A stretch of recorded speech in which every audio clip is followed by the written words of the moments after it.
हाय, मी स्वाती. आज मी recipe share करते एक पालेभाजी. ह्या पालेभाजीला आम्ही म्हणतो दारची भाजी. आता ह्या भाजीला दारची भाजी यासाठी म्हणतात, गावी परसाच्या पलीकडेच ह्या भाज्या लावलेल्या असायच्या.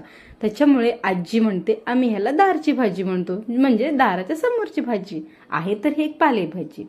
बरं, काय करायचं, पॅनमध्ये तेल टाकायचं, त्याच्यामध्ये कडकडीत फोडणी द्यायची, मिरची आणि लसणाची आणि फक्त कांदा. अप्रतिम लागते. खोबरं बिबरं काहीही टाकायची गरज नाही. छान मस्तपैकी परतून घ्यायचं आणि त्याच्यामध्ये चवीनुसार फक्त मीठ, बाकी काहीही टाकायचं नाही.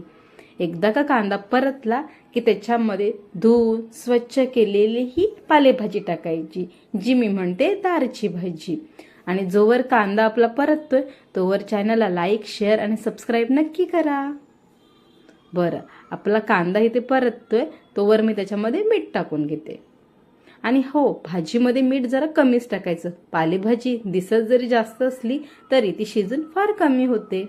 बघू शकता तुम्ही. एवढी साधी सोपी रेसिपी आहे, पण खायला भाकरीसोबत अप्रतिम लागते.